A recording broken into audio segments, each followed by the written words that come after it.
Bienvenidos, muy buenos días, muy buenas tardes y muy buenas noches aquí, de vuelta en Escuelita de Rol en nuestro segmento especial denominado Pelados en Traje, donde tenemos el privilegio y el placer de poder entrevistar a mentes brillantes, a personas estoicas, a hombres y mujeres sagaces que han visto en el ocio, han visto en el entretenimiento una posibilidad de abocar y poder compartir no solo conocimiento, sino un mundo, una forma de vida. Y hoy particularmente yo tengo el gusto de poder entrevistar a una de las eminencias o referentes de España, bien a nivel internacional, porque también lo conocemos en Latinoamérica y Centroamérica, que no es ni más ni menos que José, quien por supuesto es el creador del tal conocido segmento, programa en distintas redes sociales que van a poder ingresar. Ya tienen ahí, por supuesto, el link en Piedra Papel de 20, donde ustedes rápidamente van a poder ver la cantidad de videos y contenido que tienen, además de su canal de Discord, a disposición para que puedan incursionar y disfrutar de esta comunidad que es, además de sana, muy entretenida. José, buenas tardes, ¿cómo estás? O buenas noches en tu caso. Muy buenas, ¿qué tal? Pues bien, con ganas de arrancar, con ganas de darle, con ganas de ver un poco esta entrevista cómo va. Me están diciendo por el chat que la imagen se ha roto, la mía. Se ha roto la imagen. Vamos a hacer una cosa muy sencillo. Es un segundo para evitar complicaciones. Volvemos a hacer la copia. Un segundo. A ver, Es, es hacemos. pos- es posible que la camisa haya distorsionado la radiofrecuencia, ¿vale? O sea, es una camisa muy hawaiana. Todo es posible. A ver. Pero muy coqueta la camisa. A ver, ahí Sí, que sí, sí, estamos cargando muy de ligera. vuelta. Ahí está. Ahí debería de estar arreglada la imagen. Ahora sí, Ahora sí. ahora sí. Sí, Bien, perfecto. José, ¿cómo te sentís? ¿Nervioso? ¿Un poco con dudas? Contame. No. Con ganas de hablar. O sea, a mí me gusta mucho hablar de rol. Cada vez que me llevan a una entrevista no hago más que hablar. O sea, que me encanta estar aquí. Sobre todo muy agradecido porque hayáis pensado en nosotros para venir aquí a hablar con vosotros y para estar un poco charlando durante esta noche. Con muchas ganas y ya digo, encantado y con ganas de arrancar y sobre todo de eso, de hablar. Que, hablar es una de esas cosas de rol que nos maravilla.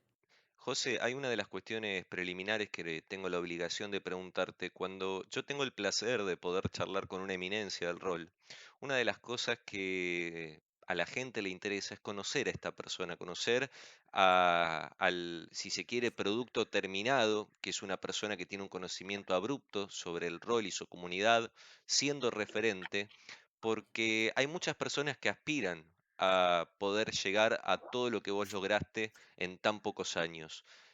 Por lo tanto, quisiera que nos cuentes un poquito cuáles fueron tus inicios, cómo conociste el rol, cómo fuiste avanzando en el tiempo, que creo que es importante para todos. Ujú.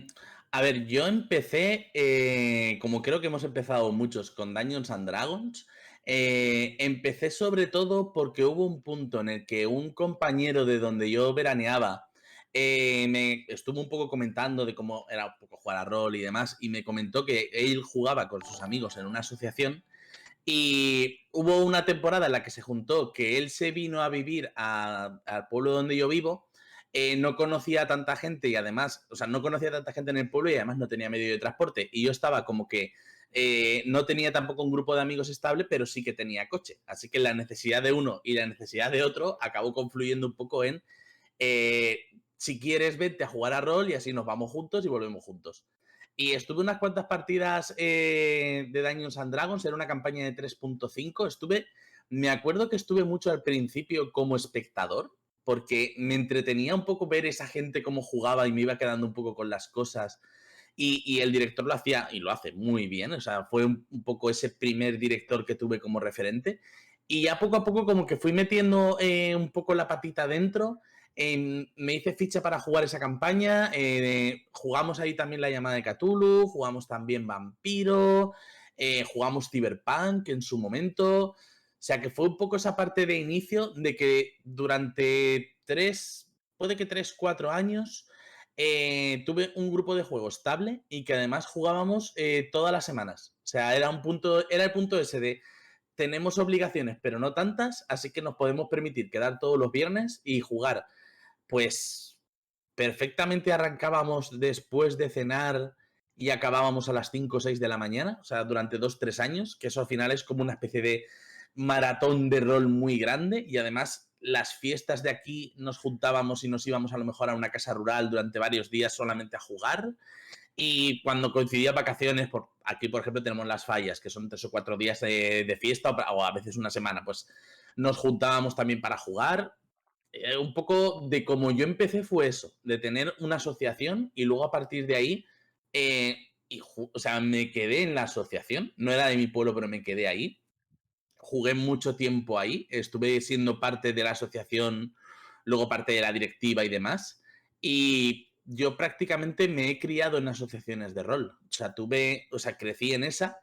Y luego cuando me mudé de pueblo, en el pueblo en el que estamos actualmente, de las primeras cosas que hicimos fue buscar una asociación de rol y de las siguientes cosas que hicimos fue un poco con los amigos que ya hicimos ahí fundar una asociación de rol. Así que siempre ha sido un poco una constante en mi vida de haber empezado una asociación de rol y siempre es un poco lo que le he recomendado a mucha gente para iniciarse si tenían la posibilidad de quedar en una asociación donde haya un grupo sano y sobre todo que haya un juego estable, que haya un horario estable de poder quedar siempre.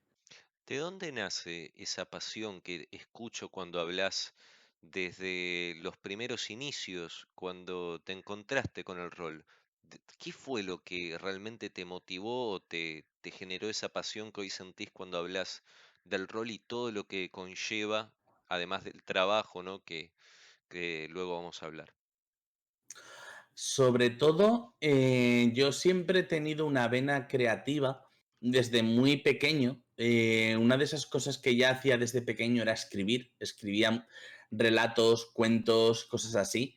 Y era algo que siempre he tenido un poco ahí, pero nunca he tenido la posibilidad de desarrollarlo al 100%. Por una parte, porque una de esas ilusiones que tenía de pequeño era dedicarme a la escritura, en plan de mamá, papá, quiero ser escritor o quiero ser periodista o quiero ser novelista o algo así y recordar que ellos me dijeran, eso está muy bien, pero te vas a morir de hambre, busca un trabajo con salida.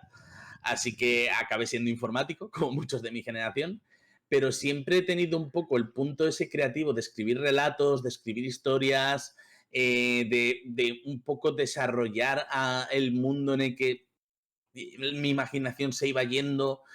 Y recuerdo las primeras partidas que yo empecé a dirigir como un ejercicio muy sano de creatividad, de coger y decir, vale, esta es mi ciudad, pero ¿qué hay aquí? ¿Qué hay ahí?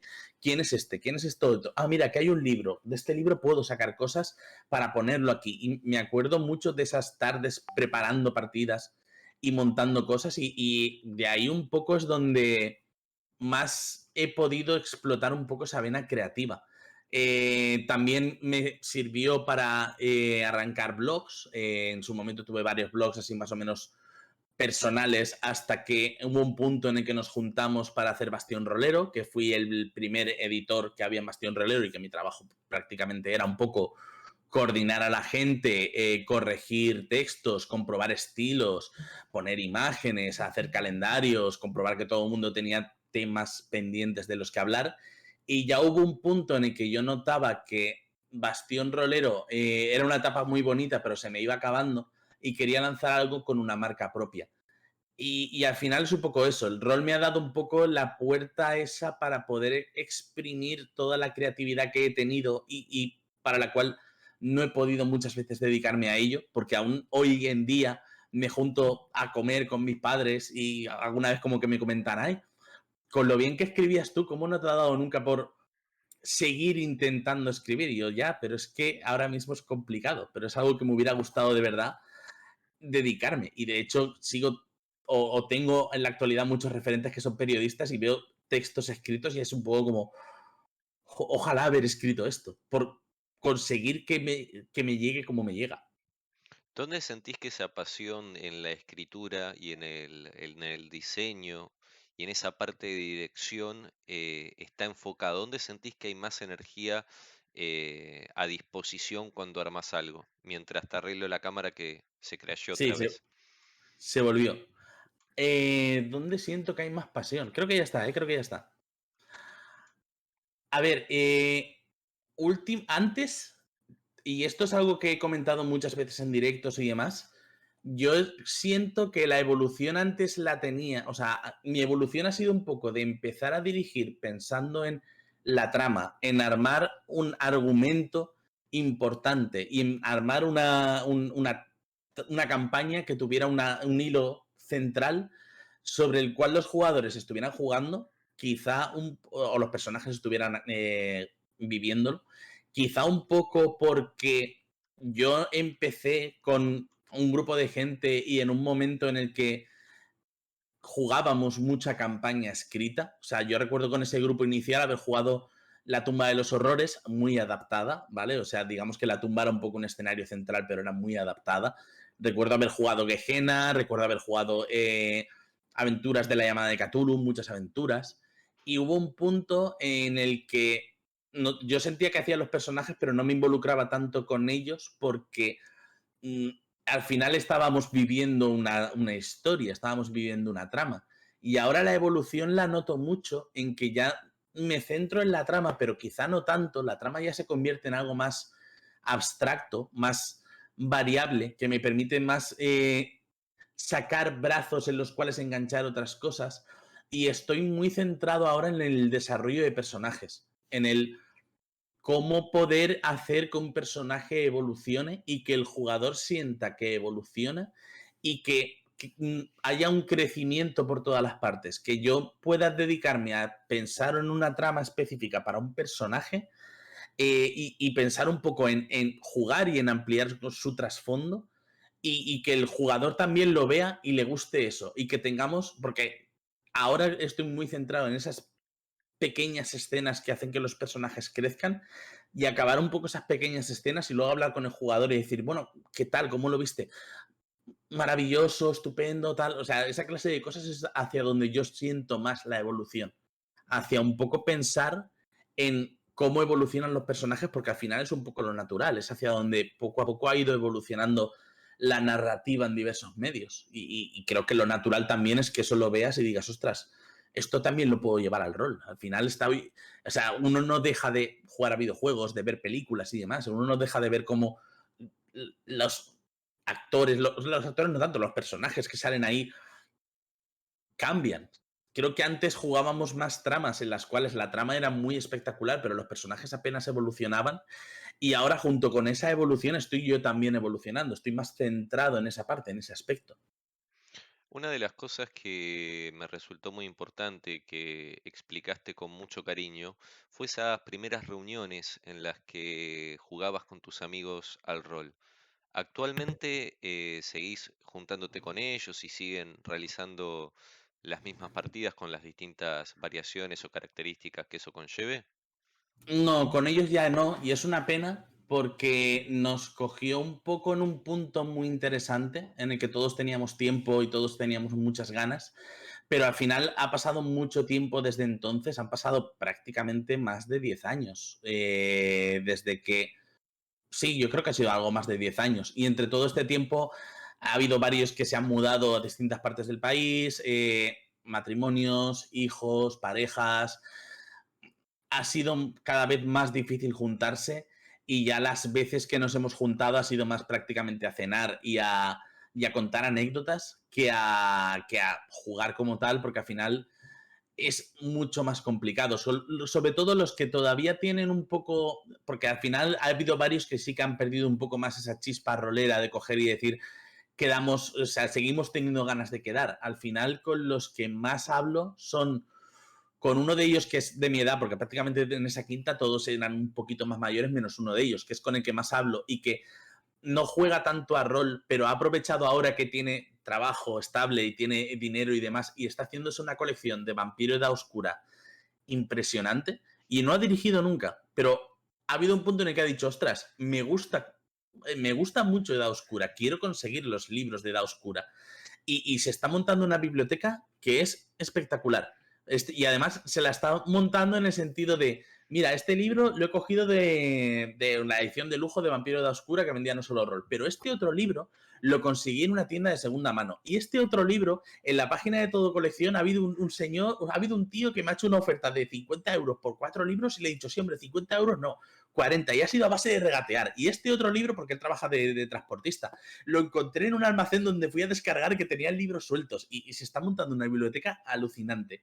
Y luego con de todo este grupo, sobre todo también con el que fue mi primer director, vaya, porque él sigue teniendo un poco esa vena rolera, sigue, obviamente a todos nos ha atropellado la vida y él está casado, tiene dos hijas pequeñas, que encima pues, los niños siempre absorben muchísimo tiempo, pero sí que hace no relativamente mucho estábamos jugando Cultos Innombrables, sobre todo online, porque él tenía un poco esa vena, pero como era difícil o era imposible quedar en persona, como que dijimos, va, venga, vamos a animarnos un poco y vamos a jugar online. Y como yo ya tenía recorrido dirigiendo online, me animé yo un poco a decir, va, venga, vamos a jugar online, pero voy a hacer vamos a jugar, estábamos jugando Fundido en Blanco.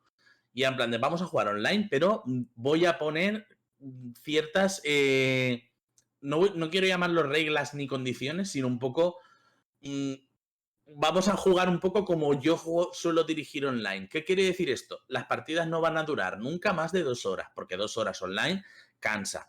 Como varios del grupo sois padres y si arrancamos un poco más tarde no hay problema, porque soy consciente de que muchas veces los niños hay que acostarlos, no se quieren dormir a la primera y es lo típico de quedamos a las 10 de la noche, pero si los que sois padres entráis un poco más tarde, cero problemas. Cuando veáis.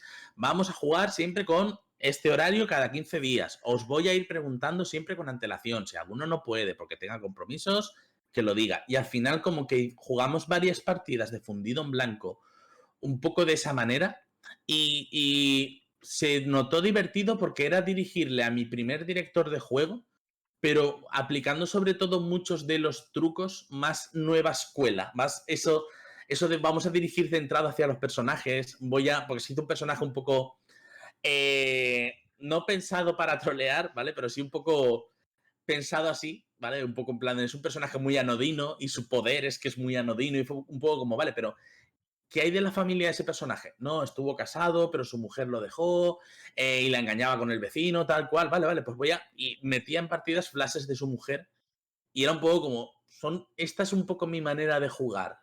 Así es como se juega online, pero para vosotros, haciendo intros descriptivas, utilizando muy bien recursos de sonido, no sé, era un poco como cuando eres pequeño y le enseñas a tu padre un dibujo en plan de papá hecho esto, pues es un poco como hacia mi primer director en plan, esta es mi partida. Esto es un poco como yo os dirijo a vosotros. Y estuvo muy bien. Y estuvo muy bien. Y la putada es esa, que tuvimos que cortarlo justo antes de verano. Jugamos una partida del segundo arco.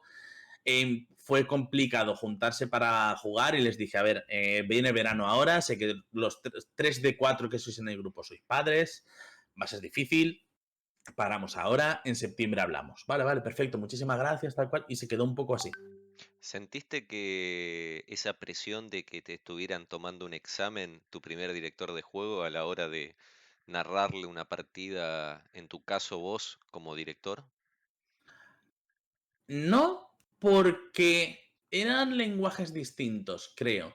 ¿Cómo decirlo? Quizá me hubiera sentido más presionado si esa partida a lo mejor hubiera sido en mesa, porque él online creo que ha dirigido para a lo mejor a otro grupo de amigos o algo parecido, pero no tiene esa experiencia de dirigir online que sí que he ido ganando yo a base de hacer partidas. Y quizá me sentía un poco también eran partidas muy informales, eran partidas que llamábamos nosotros de pijama, de nos juntamos en pijama, ponemos las cámaras un poco para que nos veamos las caras y jugamos tranquilamente. Y me sentía un poco más en un medio más confortable para mí, porque era un poco en plan de, vale, yo sé que en mesa probablemente 2 horas se les haría corto, pero estamos jugando online, así que tengo 2 horas de margen. Y como me controlo bien los tempos, sé que me puedo permitir una intro mía de 3-4 minutos, así que voy a ir pensando en hacer un arranque poderoso, voy a ir pensando en 3 o 4 canciones que quiera poner en un momento determinado. Me sentía un poco más en mi salsa, me sentía un poco más cómodo con cómo lo podría haber dirigido que probablemente a lo mejor en mesa, porque en mesa son tempos completamente distintos. Además, en mesa estamos acostumbrados a tempos muy largos, a partidas muy largas, donde se divaga, donde se bromea y demás. Y en ese espacio un poco más reducido, en ese hueco un poco más de estas son mis 2 horas os prometo que voy a daros 2 horas de entretenimiento, yo me sentía como con más arrojo, me sentía más con el ese de, bueno, sí, vamos a jugar, yo sé que ya todos nos conocemos, yo sé que tú eres mi primer director, pero ahora estoy dirigiendo yo. Me sentí un poco con ese pequeño puntito de ego, de vanidad, de decir, ahora estas 2 horas son mías. Una cuestión que creo que es importante destacar es esta disyuntiva que vos marcás o este quiebre entre la virtualidad y lo físico, con todas las implicancias que eso lleva y con las facilidades, pros y contras. ¿Dónde sentiste que en tu vida el rol tuvo ese quiebre de lo físico a lo virtual? Wow, a ver, es que siempre, o sea, como siempre, como he comentado antes, como me he criado siempre en asociaciones, siempre he tenido un poco ese punto físico, pero en virtual me siento yo más cómodo, quizá un poco porque aunque estás jugando con otra gente, estás un poco en la seguridad de tu habitación, estás un poco en el ese de me puedo permitir experimentar un poco más, me puedo permitir utilizar otros medios que en físico a lo mejor no tendría la posibilidad. Me siento más cómodo y noto un poco más el quiebre a partir del punto en el que me voy dando cuenta de que quiero experimentar con las partidas online, sobre todo con la campaña de Leyendas de Boldor. Me doy cuenta más ahí y además es que creo que he hecho un poco como el camino inverso. Quiero decir, yo empecé mucho a dirigir físico y a jugar físico. La pandemia nos cortó eso, porque además en la asociación no podíamos quedar, así que y no pude trasladar las campañas que tenía en mesa a online. Solo pude trasladar una porque nos quedaban 3 o 4 sesiones, pero las otras, por ejemplo, estábamos jugando Tumba de la Aniquilación con 7 jugadores y eso online era imposible, con mapas, con tokens. Era un escándalo, era imposible y la cortamos ahí. Pero claro, yo noto que empecé a jugar mucho físico, estuvo la parada de la pandemia, aproveché entre mientras antes para jugar mucho online y para darme cuenta un poco de esa evolución que hacía antes. Y luego cuando he vuelto al físico, eh, he notado que he podido aplicar muchos trucos del online. Ha sido hacer una evolución un poco extraña, ¿vale? Ha sido un camino un poco como de ida y de vuelta, pero lo he notado sobre todo porque ciertos trucos que hacía online los estoy empezando a meter en físico, los arranques poderosos, las escenas dedicadas únicamente a los personajes, dedicadas un poco a su trasfondo y demás. Y lo noté sobre todo porque cuando volvimos a jugar Tumba de la Aniquilación, que volvimos un poco a juntarnos en mesa de nuevo, como que esas primeras sesiones, además coincidió con un punto de decir de cierre de arco y apertura de nuevo arco, ¿vale? Como que era un poco en plan de este arco que habíamos jugado era como si lo hubieras jugado con un director y ahora este nuevo arco es el mismo director pero con pequeñas mejoras. Y lo noté sobre todo porque hubo un punto, juega también Yolanda, mi mujer, y la otra parte del canal, y lo noté sobre todo en que volviendo, porque muchas veces cuando volvemos de la partida comentamos un poco la jugada y es un poco en plan de qué te ha parecido esta escena, cómo has visto la partida, la has visto lenta, tal cual. Y lo noté sobre todo porque hubo un punto en el que me dijo ella, creo que durante este tiempo que has estado online probando cosas, has evolucionado mucho más que nosotros. Y quizá a lo mejor notas que nos cuesta entrar en esos trucos porque tú has cogido mucha costumbre de utilizar esos trucos y nosotros ahora tenemos que como grupo, como jugadores, adaptarnos un poco a esos trucos porque no es nos los tenemos que tragar, sino que son trucos que nos gustan, pero como no los has hecho antes, eh, a veces nos sentimos un poco desubicados.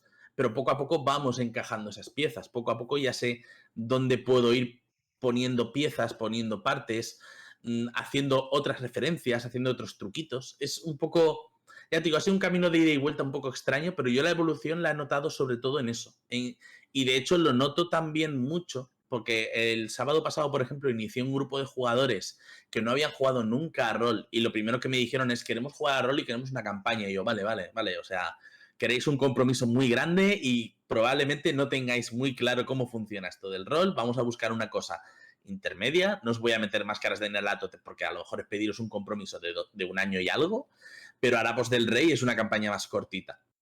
Y lo noté sobre todo porque creo que con ellos esos trucos online salieron más naturales, porque como no habían jugado nunca antes, no tenían referencias anteriores. Y era un poco como, ah, vale, o sea que así es un poco como juegas, así es un poco como se juega. Con esta clase de introducción, con sobre todo también con el juego de miradas, con el juego de preguntas, con el juego un poco de No sé, ¿cómo lo piensas tú? No sé, esto, ¿tú qué crees? Esta clase de cositas como que les da un poquito de gasolina, de coger y decir, hostia, esto es interesante. ¿Qué cosas sentís o qué pensás que busca un jugador a la hora de pedirte, en función de lo último que dijiste, una campaña o un one shot o un long shot sin conocerte y sin conocer al resto de la gente? ¿Cómo se lleva eso a cabo y cuando uno lo termina puede decir, ok, esto que armamos y pasó fue un éxito o fue un fracaso? Uf, a ver, sí que conocía al grupo, ¿vale? Pero los conocía de un anterior proyecto en el que estuve trabajando y como que habíamos cuadrado muy bien, pero ellos sobre todo eran de juegos de mesa. Ellos no habían jugado nunca a rol, o lo habían intentado muchas veces, pero creo que nunca les había salido porque no habían tenido un poco esa figura de un director de juego que conociera un poco cómo se juega. De hecho, un poco la anécdota fue un poco en plan de ¿cuánto se tarda en hacer la ficha? Y les dije, hombre, jugamos el rastro de Cthulhu, que es un sistema que conozco, sois tres, o sea que se va a tardar relativamente poco, es repartir puntos, así que yo calculo que como 1 hora y media, más o menos. Y me dijeron, vale, es que para la anterior vez que lo intentamos, tuvimos que quedar en 3 días distintos para hacer la ficha. Y no lo conseguimos. Y fue un poco como, ostras, ¿qué ha pasado ahí? ¿Qué ha pasado entre medias? Sobre todo, es un poco, porque muchas veces he dirigido partidas a gente con la que no juego tan habitualmente, ¿vale? Y sobre todo hablo mucho de rol en mi trabajo, ¿vale? Es una de esas cosas que para mí normalizar un poco la ficción es hablar con mis compañeros de cómo juego y de qué pasan las partidas y como que les pica mucho la curiosidad, les pica mucho el gusanillo de decir, ostras, qué guay. Muchas veces a lo mejor me he juntado con un compañero y estábamos fumando y sabe que juega a rol y es un poco como en la anterior sesión, hicimos esto y pasó esto tal cual. Y él como mira a mí y decir, joder, un día tengo que probar esto. Y sobre todo es venderles para que tengan una referencia, es intentar venderles un poco una experiencia más cinematográfica, a lo mejor. Coger un poco y decirles con medios que ellos puedan entender, y creo que el medio más universal en ese sentido es cine y series, porque los videojuegos sí es un medio muy normalizado, pero en según qué franjas de edad no todo el mundo juega, o no a lo mejor todo el mundo es tan jugón como eres tú. Pero yo, por ejemplo, le vendí muy bien a un compañero cómo había dirigido yo Blades in the Dark porque él veía mucho Peaky Blinders. Y les dije, mira, no, mira, esto es un poco, les he hecho como Peaky Blinders, pero es un mundo un poco distinto. ¿Es de fantasía? No, no, no es de fantasía. Sé que no te gusta la fantasía, ¿vale? O sea, no hay elfos, no hay enanos. Es un mundo en el cual tú llevas tu banda de ladrones y hay como ciertas cosas de brujería, pero son pequeñas pinceladas y cogieron esto y montaron un plan de esta manera y les hice tal, no sé cuántos, y como que es más fácil para ellos trasladar lo que le cuentas a imágenes porque estás haciendo un poco símiles o referencias a momentos cinematográficos y al final, aunque nadie se declare abiertamente friki, ¿vale? Por utilizar un término, y aunque no tanta gente a lo mejor fuera del entorno friki ha visto a lo mejor El Señor de los Anillos, pero sí que mucha gente ha visto Juego de Tronos y ha sido un poco un éxito por eso. Sí que mucha gente ha visto las pelis de Marvel, Avengers y demás. Y ha sido un exitazo y mucha gente ya conoce a los personajes. Y es un poco como, no, mira, te puedo intentar hacer una partida un poco de este estilo. Por ejemplo, muy fácil. Ecos Disonantes, que es un juego que es una especie de campaña a base de módulos. El primero es un atraco y es muy fácil venderlo porque es en plan, hicimos este módulo y es como si mezclas La Casa de Papel con surrealismo rollo David Lynch. Y con que conozcan un poco y van a decir, ostras, qué guay. Y es un poco eso, creo que es más fácil trasladarlo de esa manera para la gente que no lo conoce, porque puedes darle un poco pequeñas cosas cinematográficas. Al final no les pido que estudien. Yo, por ejemplo, cuando hemos dirigido para este grupo la campaña de Los Harapos del Rey, la primera sesión fue un poco en plan de, pero yo qué tengo que saber, tú no tienes que saber nada, tú tienes que traerme una foto con la cara de tu personaje para ponértela en la ficha y un nombre en inglés. Ya está, no tienes que saber nada. ¿Y esta habilidad de mitos de Cthulhu qué significa? Ya iremos a eso. Significa cómo poco a poco vas descubriendo la verdad que se esconde tras este mundo. ¿Y esa verdad cuál es? Ya llegaremos a eso. Y es como, no quiero que lo sepas todo desde el principio, no quiero que empieces a ver las pelis de los Vengadores por la última, quiero que poco a poco vayas descubriendo esto como lo harías con una película, como lo harías poco a poco viendo, o con una serie, poco a poco viendo capítulos, quedándote con la trama. Creo que es un poco la manera más fácil y como sobre todo más lo he encajado. De hecho, con grupos más, o con el grupo de la tumba, que es un grupo más jovencito, y sí que cogen más referencia, juegan más a videojuegos y demás, sí que, por ejemplo, en las últimas partidas que eran muy de infiltración, les metí muchas pequeñas referencias tontas a Metal Gear, pero porque les servía para ponerse en ambiente. Les metía la música, les metía ciertos sonidos, porque al final era un poco el meme, pero también era un poco el ese, vale, vale, sí, sí, estamos de broma, pero estamos de infiltración, ¿eh? O sea, no hagáis ruido, vamos por aquí, ponte por allá. Era más fácil entrar de esa manera, si coges referencias que ellos entiendan. Una de las cuestiones que hoy se plantea en el mundo del rol o en la comunidad es de que no sé si lo puedo poner con el término tendencia, pero empieza a notarse que es popular y que sale de esos inicios o de ese origen o de esa fuente que era el sótano o el garage de la casa de un amigo para trasladarse a todo el mundo. Y esto ha sido, digamos, aceptado o rechazado por distintas personas bajo algunos preceptos que, a mi entender, cada uno es libre de pensar lo que quiere. ¿Cómo sentiste que impactó positivamente y negativamente este interés de muchas personas que no conocían el rol de ingresar en este mundo? Creo que es complicado, porque muchas veces tenemos un poco la sensación como roleros de que ciertos referentes son muy conocidos, cuando, por lo menos en España, no son tan conocidos. Y Dungeons and Dragons, que es una cosa que en Estados Unidos se conoce mucho, aquí en España sigue siendo algo más residual. Además, aquí en España tuvimos un poco un problema con ciertos crímenes que hubieron en su momento y que marcaron una generación porque se acusó a los juegos de rol, un poco parecido a Estados Unidos, pero han logrado sobrellevar eso más fácilmente que nosotros. Así que por lo menos en mi generación, si decías que jugabas a rol, lo veían como algo raro, como algo un poco malsano, ¿vale? Pero tengo la suerte de que mis padres en todo momento vieron que era un hobby saludable, que yo me lo pasaba bien, que hacía amigos, que montaba jornadas, que iba a otras jornadas y conocía a otras personas. Y yo sobre todo un poco siempre he hecho por a mi manera normalizar que juego a rol y que es una de mis aficiones. Y he hecho muchas fotos compartidas con libros, hablo abiertamente en mi grupo de cuando juego a rol, con mis equipos, con la gente que tengo un poco a mi cargo, con mis compañeros un poco al mismo nivel de jerarquía. Eh, y sobre todo es algo que he venido haciendo un poco de siempre. Yo me acuerdo cuando, porque yo empecé a trabajar hace un montón de tiempo como teleoperador y estábamos en una oficina muy grande con un montón más de gente y yo recuerdo de estar atendiendo a los clientes con el primer libro de rol que tuve que era el Warhammer Dark Heresy. Y lo llevaba abiertamente al trabajo, yo me lo abría y mientras atendía, pues me iba mirando un poco cómo hacer una ficha, cómo hacer una campaña, cosas así. Y luego también he llevado camisetas frikis toda la vida, de rol y demás. Y como que es más fácil explicarles a la gente cuando es algo que tú. Yo creo que tú lo. Creo que es más fácil explicarlo y que la gente lo entienda cuando tú lo explicas como un hobby. Si lo explicas como una pasión, hay muchas veces que la gente no lo acaba de entender o no acaba de cuadrarlo. Si lo explicas simplemente como que juegas a rol como juegas a videojuegos, yo creo que mucha gente lo entiende porque al final es algo más o menos habitual y por suerte el hobby empieza un poco a normalizarse un poco más en las franjas de edades más jóvenes, por lo menos aquí en España. Pero en su momento era complicado y ahora para la gente que no lo conoce intento hacer un poco por explicarlo, por cómo lo juego o lo dirijo yo, y sobre todo también, y esto me ha servido mucho explicando un poco las actividades que hacemos en la asociación.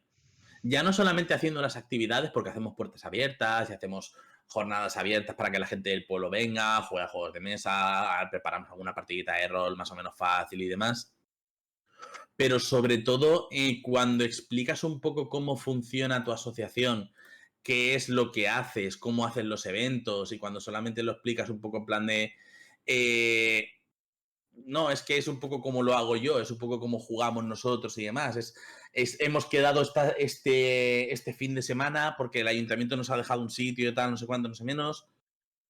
Cuando lo explicas un poco de esa manera, que lo explicas un poco como que es un hobby normal, la gente creo que lo entiende mejor. Cuando lo explicas un poco desde una perspectiva más, este es mi sitio, este es mi hobby, esto es mío, y no lo entenderías, creo que es un poco cuando la gente realmente no se esfuerza en entenderlo. O sea, es una cuestión de saber venderlo bien, de saber un poco vender que es un hobby como cualquier otro y que hay un montón de gente jugando y que hay un montón de gente haciendo streaming jugando. Hoy en día puedes encontrar partidas de todos los colores y streamers que no son roleros puros, ¿vale? Streamers de otras categorías, streamers de videojuegos y demás, atreviéndose a jugar a rol. ¿Qué es el concepto rolero puro? Porque me interesa abordar este tema. Que explique más o menos qué es el concepto de rolero puro. Más o En menos. breves palabras, de la forma en que se pueda. Creo que es un poco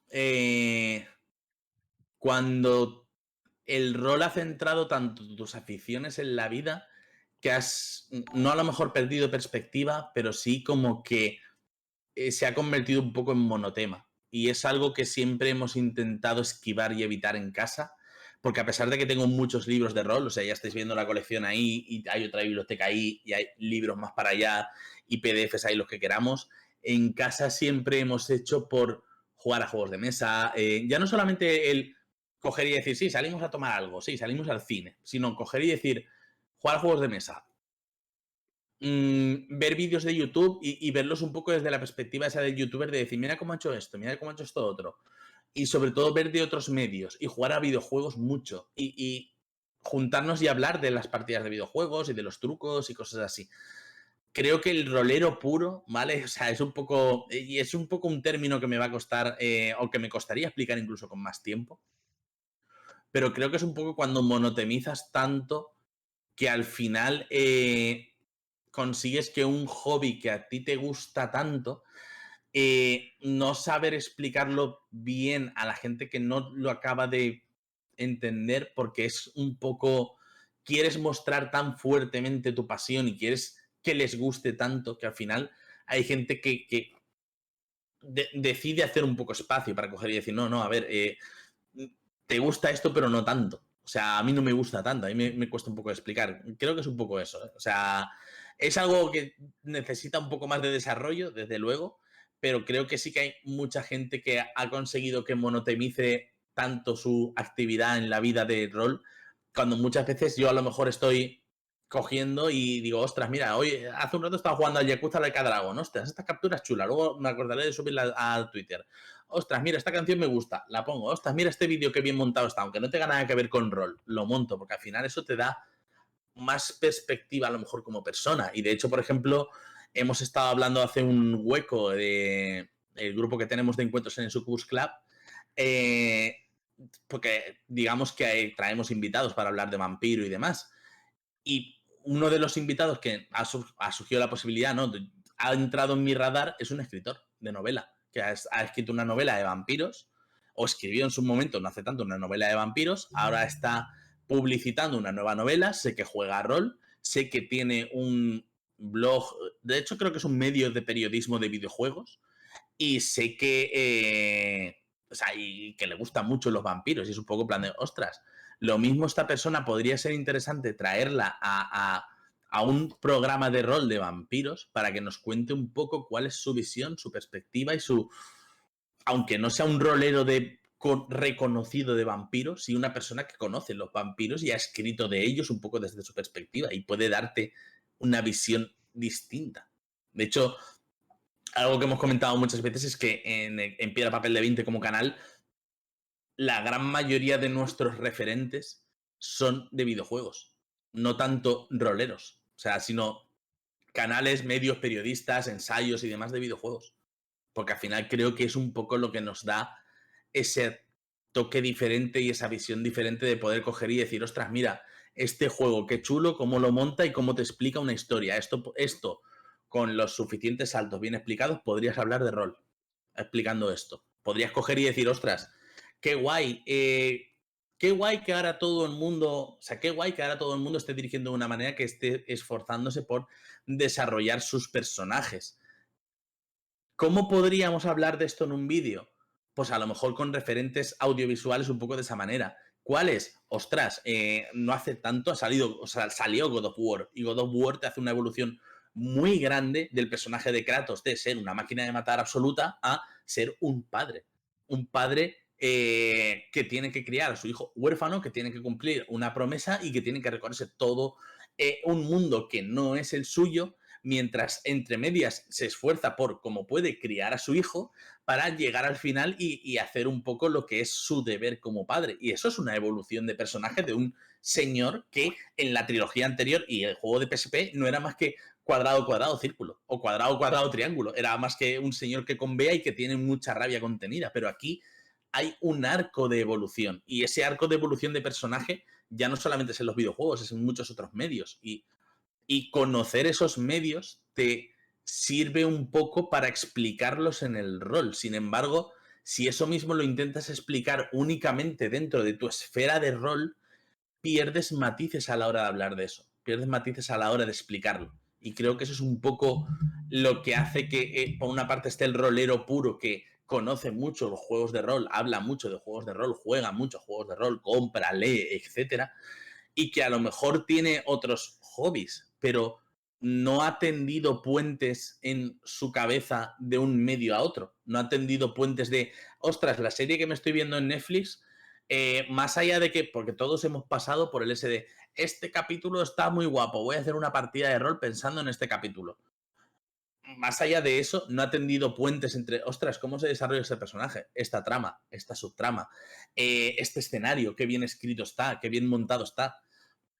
Creo que eso es un poco la barrera entre el rol y otros medios y quien, mm, por motivos X, porque le guste, simplemente no estamos juzgando, ¿vale? Pero sí un poco cómo hay gente que disfruta mucho del hobby y disfruta de otros hobbies, pero no se ha hecho por tender lazos, mientras que por otro lado hay creadores creativos en muchas partes que juegan a rol como un hobby entre muchos otros hobbies y se esfuerzan un poco en interrelacionar cosas, en coger y decir, ostras, qué guay, esta parte que hemos jugado o esta partida justo es como este arco de esta serie. Es un poco una forma de como yo lo veo y es un poco también como ha marcado un poco la línea del canal, pero creo que realmente es un poco esa diferencia de la persona que le gusta mucho el rol y que habla mucho de rol, pero no ha tendido puentes hacia otros medios y otras personas que a lo mejor tienen menos reconocimiento o tienen reconocimiento en otros campos, pero sí que disfruta un poco de eso, disfruta un poco de otros hobbies y de relacionarlos con lo suyo.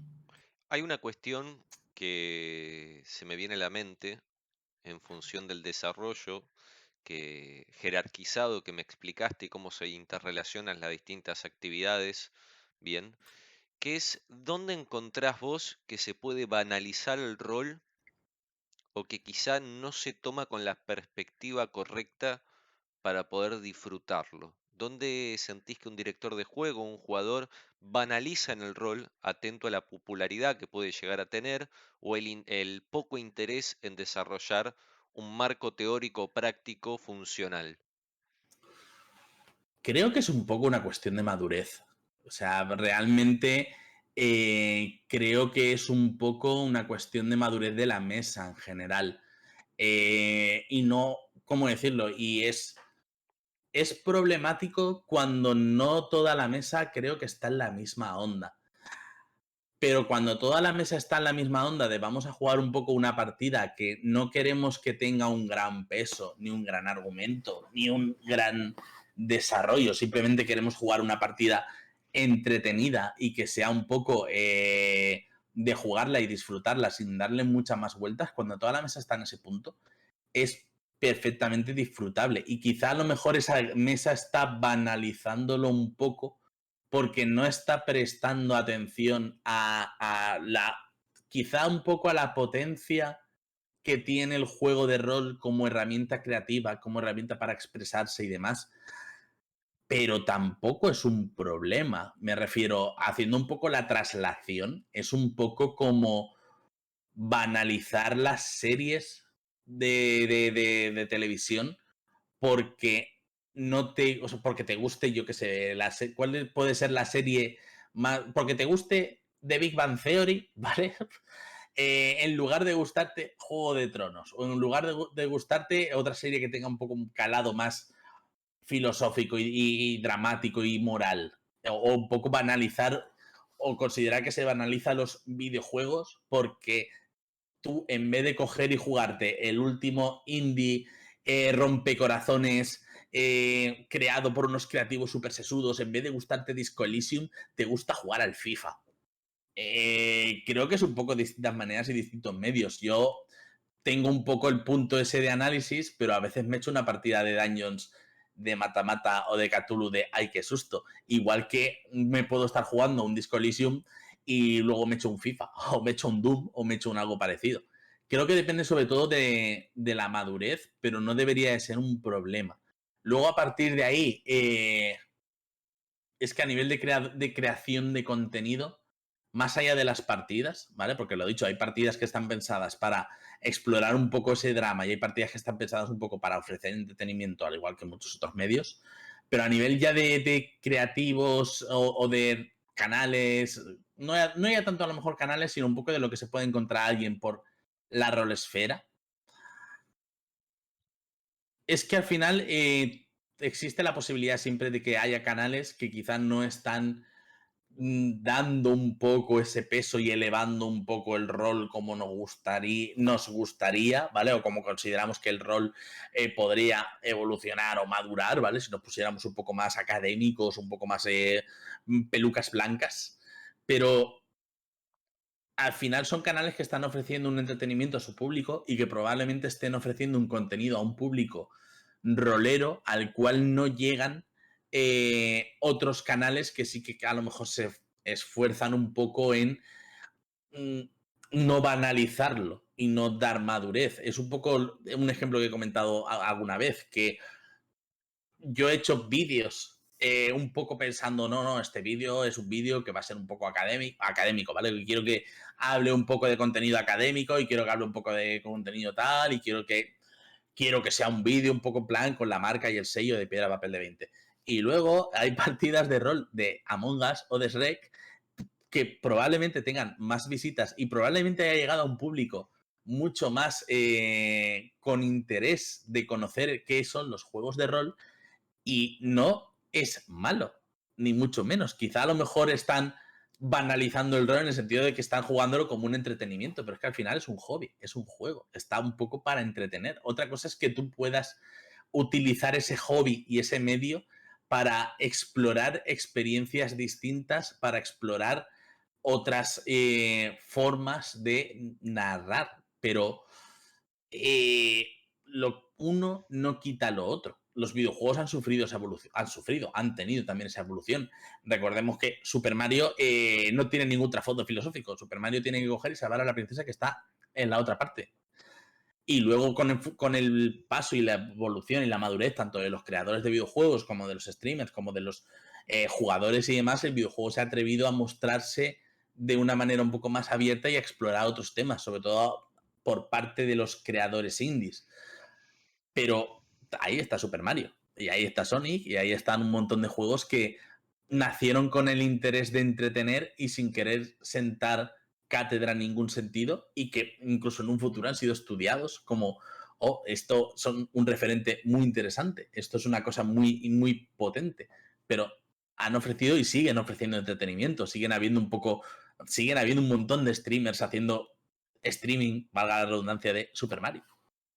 Hay una de las cuestiones que no puedo dejar de preguntarte, atento a tus conocimientos, tu experiencia y tu habilidad, la forma de interrelacionar contenidos, que tiene que ver más que nada o está enfocada al aspecto del director de juego, pero puntualmente a una cuestión. Esto si lo sentiste alguna vez y si no, ¿cómo ayudás a una persona que se encuentra en esta situación a poder solucionarlo?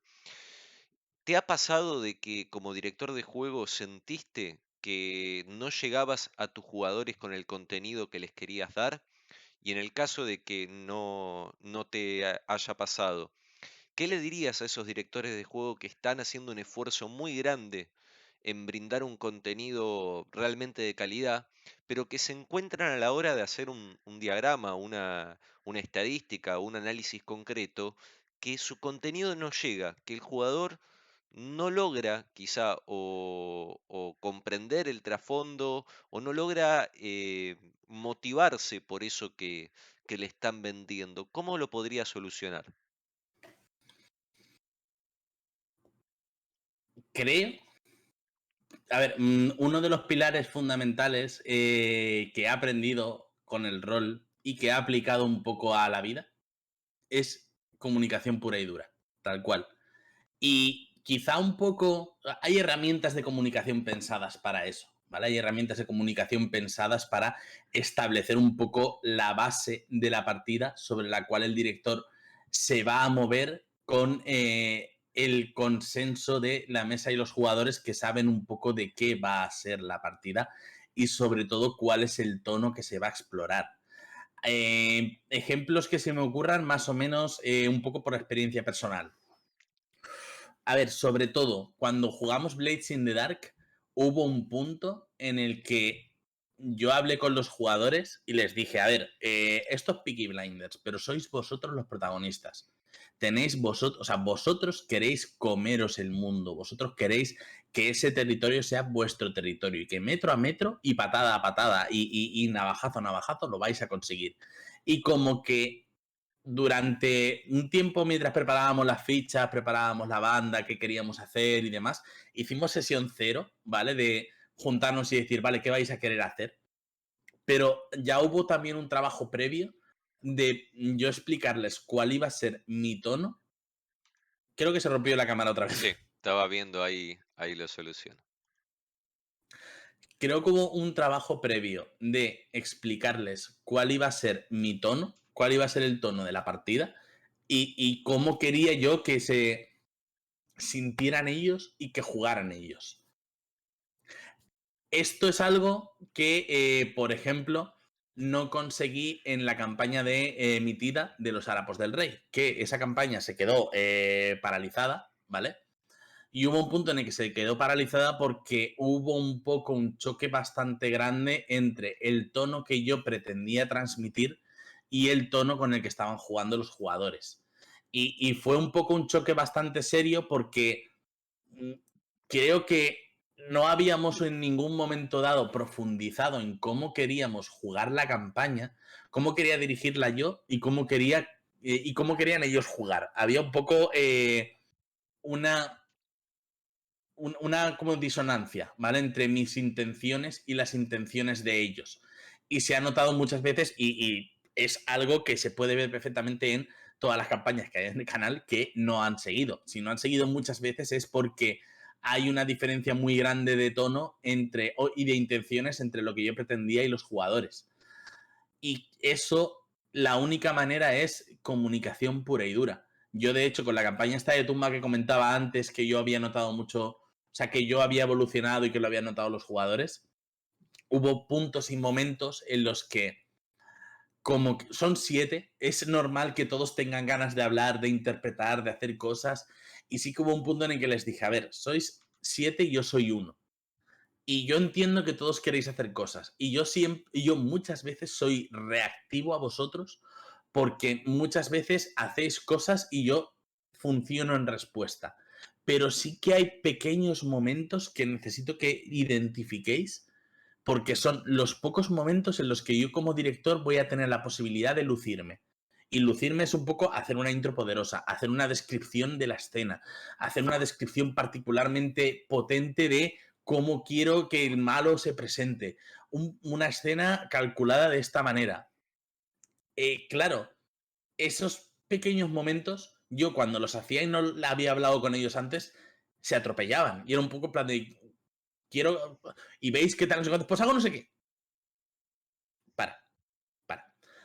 Y veis qué tal, pues hago no sé cuántos. Y hubo un punto en el que dije, vale, voy a tener que explicarles esto para que ellos también entiendan cuál es un poco mi parte como director.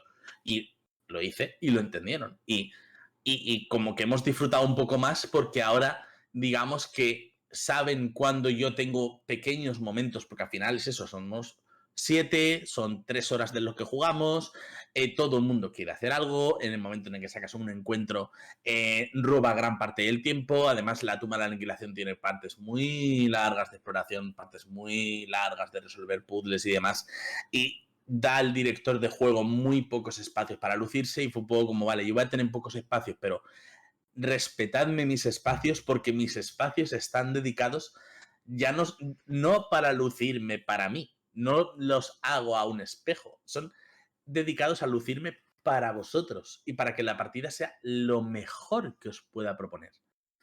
Y claro, eso es sobre todo con comunicación pura y dura. Y la única manera es comunicándose. Y yo hablo con mis jugadores bastante.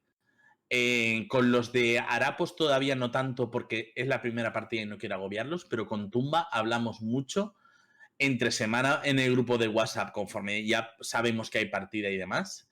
En la partida, en la pospartida, en la prepartida y hay comunicación en todo momento. Con el grupo que tengo de Refugio del Dragón, idéntico. Además, ellos son mi grupo que me han permitido un poco crecer y evolucionar, así que hablo mucho con ellos. Quizá a lo mejor no con toda la regularidad que yo quisiera, pero sí que hablo mucho con ellos en el sentido de, vale, ¿hacia dónde quieres llevar tu personaje? ¿Esta escena te gustaría? ¿Este cambio me permites hacerlo porque me encaja en esto? Ay, sí me gusta, ay, sí no me gusta, ostras, pues podríamos hacer tal. Y compartimos canciones, compartimos dibujos, compartimos escenas que tengo en mente. Cuando les he hecho una escena, a lo mejor en la postpartida les he dicho, buah, pues esta escena la tenía pensada desde hace un montón y quería hacerla de esta manera. Compartimos ideas, compartimos un montón de cosas porque hay comunicación y es la mejor manera de cuadrar un poco sobre todo los tonos y las sensaciones, porque si no lo que puede pasar es que ellos vayan a jugar una cosa que tú no tienes en mente y tú como director quieras expresarte de una manera y a ellos no les llegue. Y creo que la única manera es hablar, o sea, ser autocrítico, ¿vale? Porque al final los directores de juego muchas veces pecamos de no ser autocríticos y de no reconocer cuando estamos fallando y hablar mucho y que hablar no sea un problema. Creo que durante mucho tiempo, o por lo menos cuando yo arranqué a jugar, hablar y hablar el director de juego y los jugadores de la prepartida, la pospartida, el cómo notas tu personaje y demás, era algo que no hacíamos. Y no lo hacíamos porque en ninguno de estos libros te explica cómo hacerlo. Ninguno de estos libros se esfuerza en prácticamente ningún capítulo en decirte, no, no, tienes que hablar con tus jugadores, tienes que explicarles, tienes que comunicarte con ellos. Creo que de todos estos solamente hay un libro que lo explica claramente y es La guía del director de juego de Dungeons cuarta y es probablemente el mejor libro enfocado ya no a Dungeons, sino a los directores de juego, que te explica no solamente cómo ser un director de juego, sino cómo relacionarte con tu mesa. Y al final es un poco eso, es comunicación, es comunicarte y es hablar. Y casi todas las campañas, por no decir todas, que no han continuado en el canal, ha sido por fallos de comunicación. Fallos míos y fallos de comunicación con la mesa. Así que cuanto más te comuniques con la mesa y mejor, es todo más fluido. Y es que además, conforme reconoces eso y lo empiezas a aplicar a otras cosas, yo, por ejemplo, me empecé a comunicar más con mis jugadores y cuando descubrí que daba buenos frutos, intenté un poco ponerlo en mi trabajo. Y yo tengo gente a mi cargo y hablo mucho con ellos. Reconozco cuando están las horas de trabajo y nunca hablo con ellos fuera de horario de trabajo a menos que sea imprescindible. Pero en horario de trabajo, comunicarnos funciona muy bien. Y es algo que he heredado del rol y que me he traído ahí. El estar hablando con mis chicos habitualmente y el decir, ¿cómo llevas esto? ¿Cómo llevas esto otro? ¿Te echo una mano con esto otro? ¿Me echas una mano con esto? Y es comunicación. Es que es la base de todo. Es comunicarse y es hablar. Bien, tengo dos preguntitas más, como te pido unos 15 minutitos de Sí, sí, sí, gracia. lo que necesites, lo que necesites. Porque hay una de las cuestiones que trabajamos al inicio de la entrevista y que vos dijiste que me pareció excepcional, pero quería darte el espacio para poder explicarla relativamente con un poco más de profundidad. Y es esta evolución que vos mencionás a la hora de ser un director de juego, donde empezás a trasladar el foco de la trama a los personajes. ¿Por qué sentís que es una evolución, efectivamente, darle mayor relevancia al trasfondo o a la historia de un personaje jugador que a la trama en sí. Yo siento que esto es relevante para mí y que quiero hacerlo porque lo veo o sea, me cuesta mucho consumir partidas de rol, pero las pocas que he visto y que me han gustado mucho han sido siempre partidas enfocadas a los personajes, a su trasfondo y a su evolución. Y además son partidas que me han marcado mucho. Son partidas que yo las he visto y he dicho, guau, esto quiero hacerlo. Y no hablo de Critical Role, porque yo Critical Role he visto varios capítulos, me ha gustado mucho, pero me cuesta mucho verlo, es en inglés subtitulado, requiere toda mi atención y hay veces que no la tiene, creo que he visto 2 capítulos y algo, pero las partidas que he visto en español de otros directores de juego y que me han marcado mucho y que he dicho, ostras, es que esto está muy bien. O sea, son partidas, o sea, a mí me cuesta incluso hablar de las partidas con Yolanda, con mi mujer. Ninguno de los dos somos un público que consumimos rol habitualmente de ver partidas y demás. Pero el acabar de ver una partida y el levantarme y el decir, he visto esta escena y ha sido maravillosa. He visto esta otra escena y ha sido impresionante.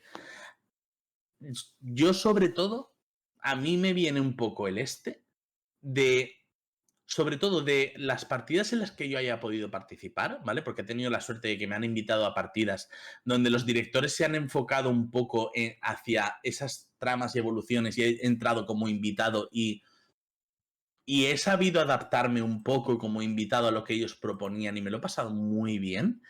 Eh, Recuerdo sobre todo, me invitaron a Master Pifias, me invitó a una de las sesiones de Vástagos de Subniguraz y me gustó mucho cómo lo estaban enfocando los personajes y yo quise hacer, porque encima me dieron un papel antagonista y quise un poco hacer un antagonista un poco retorcido, no ir a atacar al personaje, sino un poco que se viera un villano un poco marcado de esa manera y que el propio jugador lo viera y dijera, hostias, qué bien hace de malo, qué cabrón.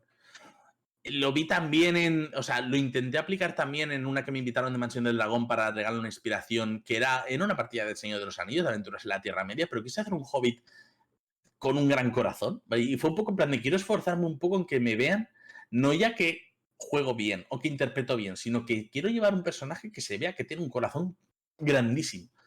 Y es un poco eso, en el momento en el que me he dado cuenta que me he enfocado hacia los personajes como jugador, me he sentido más realizado porque me permite un poco trasladar cosas. De hecho, jugamos una de The Veil que juega mucho con los sentimientos y yo lo pasé un poco mal porque jugaba mucho con mis experiencias de cuando era pequeño y era un poco como, uff, estas cosas no me gustaban de pequeño y quiero intentar trasladarlas y era un poco complicado, pero sobre todo yo lo he visto mucho, ya no solamente de cómo dirigen otros canales, sino de un canal en particular, porque es de los pocos canales que me he visto muchísimas partidas, lo tengo prácticamente parado, pero le he robado muchísimos trucos, muchísimas ideas y tengo un poco la suerte de tener al director en mi Discord y de tener un poco como una persona cercana, de coger y decir, ostras, tengo en mente esta escena, ¿qué te parece? Y es la campaña de Taberneros de Aguas Profundas, que es una campaña de Dungeons and Dragons de Ghost of Salmas, que no se parecen nada al libro, os lo digo ya por si alguno tiene el libro y la va a ver y dice, ostras, no se parecen nada, efectivamente, no se parecen nada. Han recortado todo lo que era accesorio y ha hecho una campaña con ese trasfondo dedicado a las jugadoras que tiene. Y tiene escenas que son de romperme por la mitad, de coger y decir, o sea, de ver la partida, de acabar la partida y mandarle un mensaje y decirle, eres un cabrón, porque me has roto de mil maneras. O sea, recuerdo mucho una partida que tienen en la cual muere un PNJ, ¿vale? En la anterior partida muere un PNJ. Y la siguiente partida, toda la partida es el entierro del PNJ. Y es todos los distintos, porque es la tripulación de un barco, los distintos PNJs que hay diciendo algo bonito de esa persona. Y los personajes diciendo algo bonito. Y es una partida que a lo mejor dura un poco menos, pero está todo tan bien calculado, tan bien medido, la música, lo que pretende transmitir, que yo no había visto eso antes y era un poco como, wow, me duele hasta a mí y a este PNJ lo he visto poco, pero me duele hasta a mí verlo.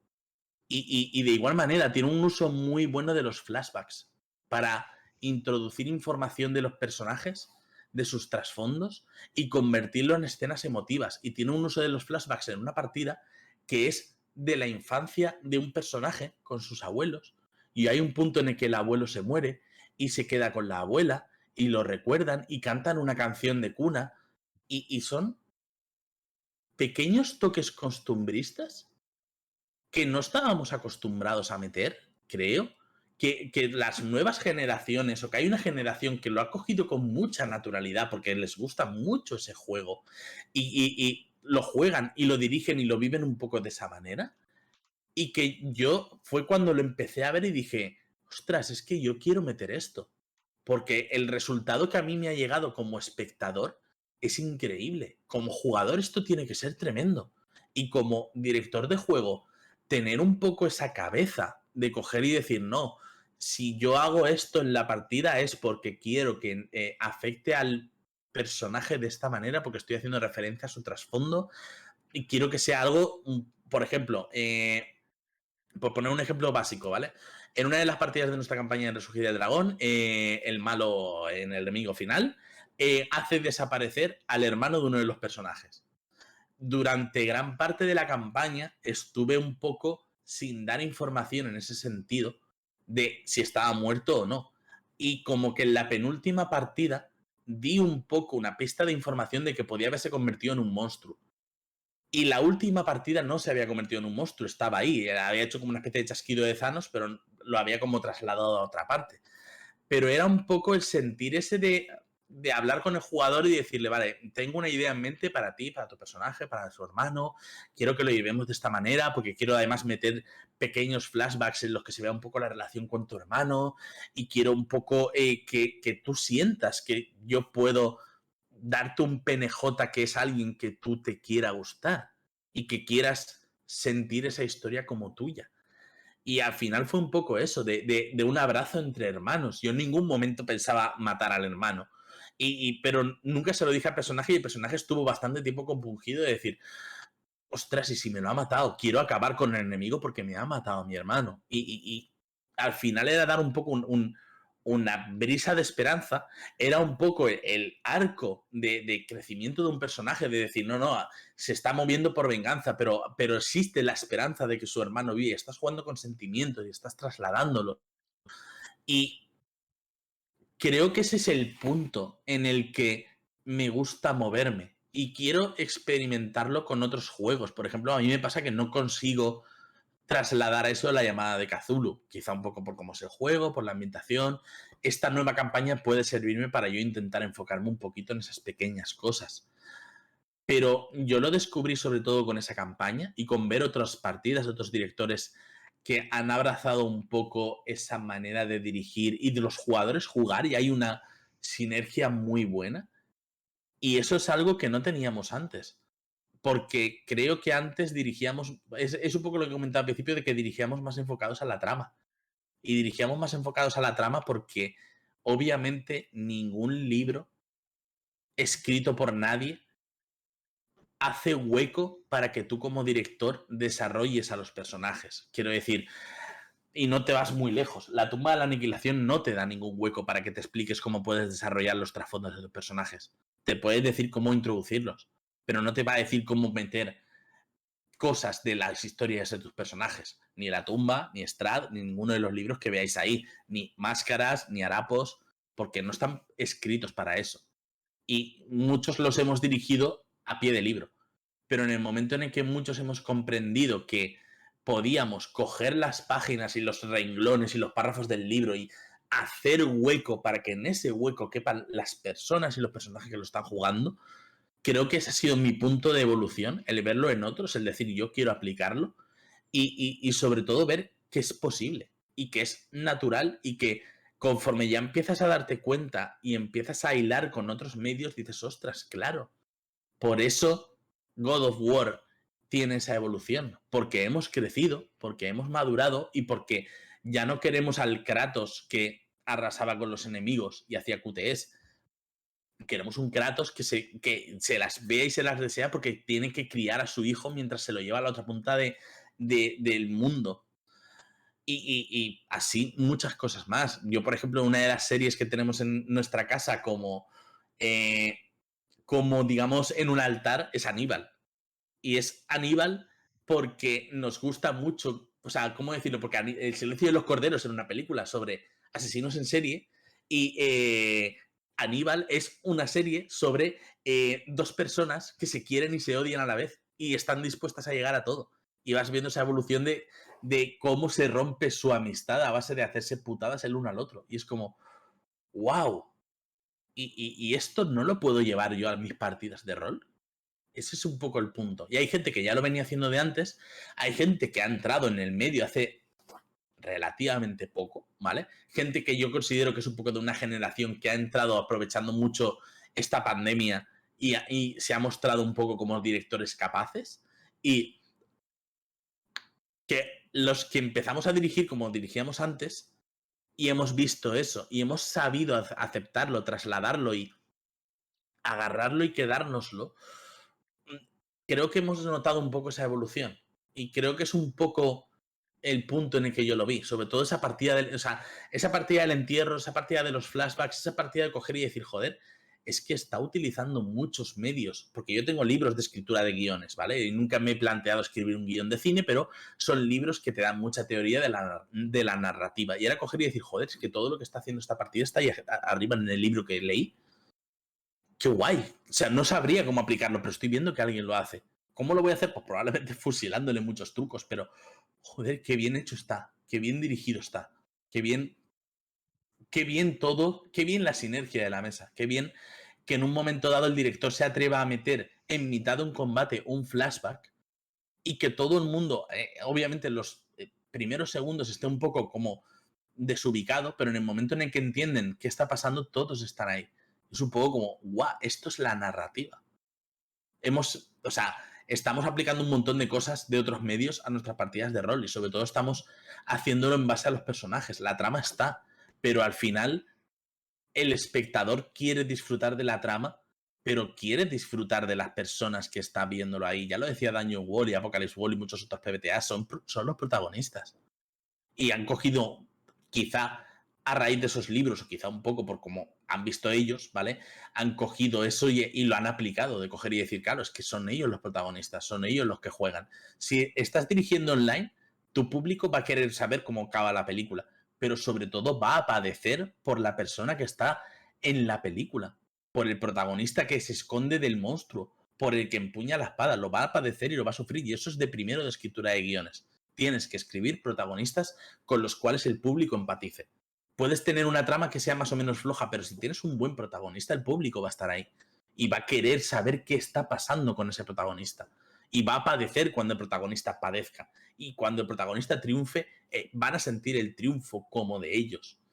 Y eso ya te digo, eso es escritura de guiones, de cine, de series, de lo que te quieras plantear. Eso es los principios de la narrativa y en gran medida estábamos obviándolos porque ninguno de esos libros nos decía cómo hacerlo funcionar. Y ha tenido que venir una generación nueva, ¿vale? Un montón de gente que ha entrado al rol por la pandemia con ideas frescas, con maneras de escribir, de dirigir y de jugar nuevas y lo han aplicado muy bien. Y yo sí que he visto eso y he dicho, joder, yo también quiero estar ahí.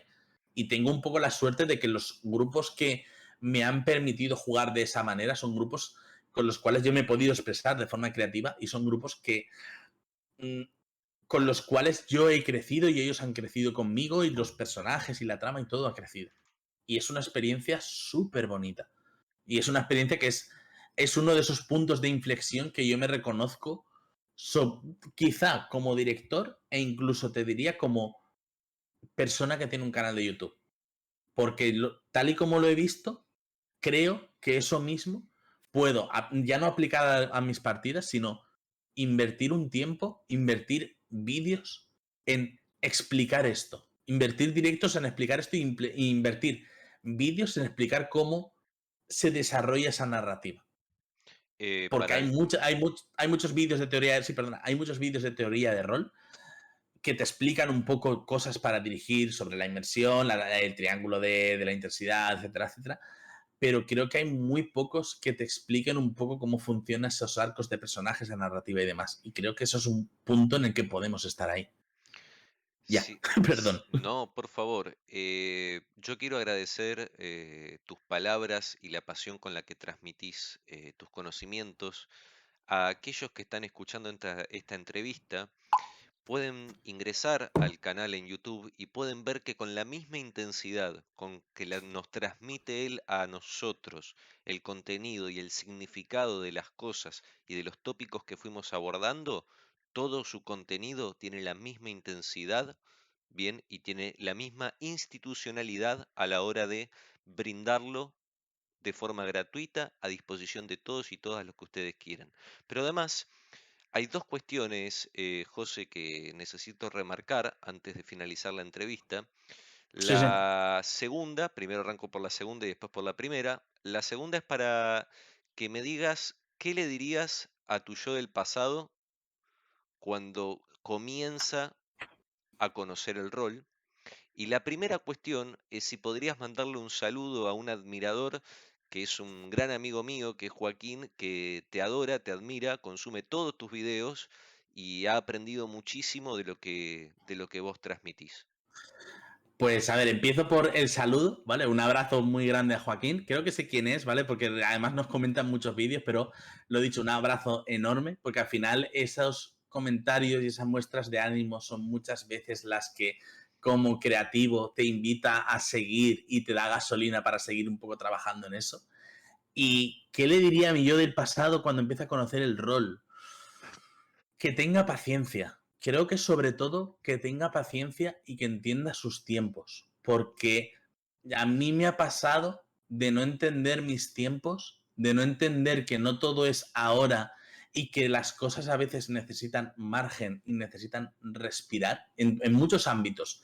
En el canal, en las partidas, en la preparación, en quiénes somos o cuál es nuestra identidad como roleros y qué queremos ser.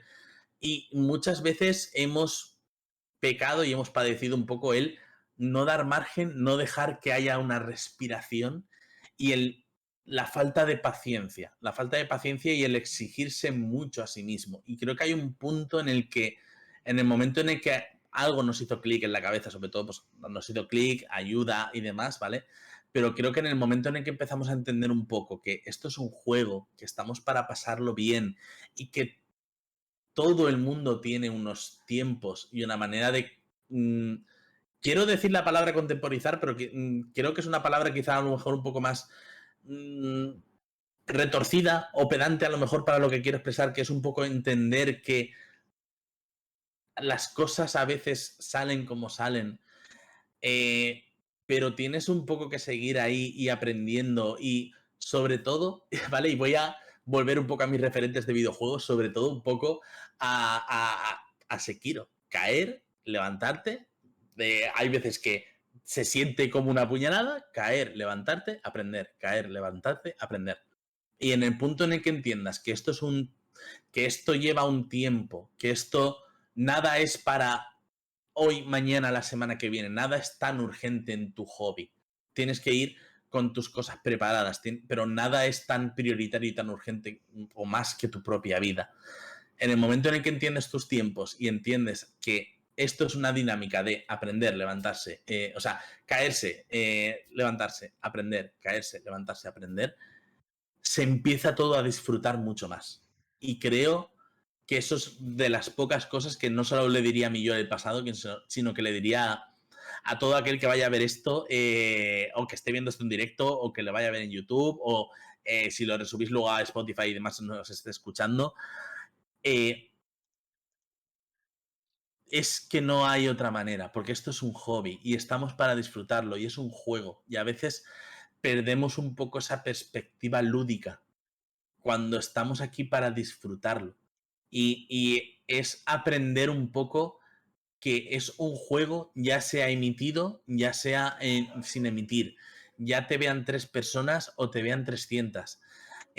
Ya tengas hechos unos layouts maravillosos y pintados por el mejor artista o tengas hechos unos layouts en Paint. Es que detrás de todo eso hay un juego. Y estamos nosotros, que somos jugadores, narradores, directores, personajes. En el momento en el que entiendes que esto es un juego, que hemos venido a jugar y que todo tiene un tiempo para respirar y que la vas a cagar 1000 veces y que de cada vez que la cagues puedes aprender una cosa distinta y te tienes que levantar y que esta partida no es la última partida, esta campaña que no te ha salido bien no es la última campaña que vas a dirigir, esta partida que estás preparando no va a ser a lo mejor tu colofón glorioso, es una partida, estamos jugando un juego. En el momento en el que entiendes todo esto, creo que te quitas un peso de encima muy grande. Yo lo noto sobre todo en el momento en el que me hizo clic eso, que como creativo me siento más desahogado y más descansado, porque los vídeos salen como algo divertido. Y antes no era para mí muchas veces divertido, ni hacer vídeos, ni hacer partidas online. Y hubo un punto en el que, a base de aprender, esforzarte, buscar ayuda, hablar y demás, te hace clic, se disfruta más del camino. En el momento en el que empiezas a entender tus tiempos y a que todo es una cuestión de caer y levantarte, se disfruta mucho más. Así que para mi yo del pasado y para todo el mundo que esté viendo esto o que vea esto en un futuro, disfrutadlo porque es un juego y aprended de eso. Respirar, entender tus tiempos, caerse, levantarse, aprender. Bien, con estas palabras tan magníficas, con este resultado de éxito en una entrevista que no podía ser de otra forma entrevistando a una persona de excelencia como José, les recuerdo que lo pueden seguir en su canal, bien tanto en Discord como YouTube, Piedra Papel de 20, tienen ahí el enlace para poder ingresar. Y quería agradecerte personalmente por el tiempo, el espacio, entiendo que el horario es un poco nefasto para vos, porque deben ser como las 12 de la noche o un poquito más. Sí, son las 12:20, pero lo dicho, cuando hay ganas de hablar, se disfruta. Y pues nada, mañana madrugaremos y estaremos un ratito con un poco de sueño, pero nada que nos levante el café. Les mando un fuerte abrazo a todas y a todos y estamos de vuelta el martes que viene para otra entrevista con otro referente de esta comunidad tan maravillosa. Hasta luego. Chau, chau.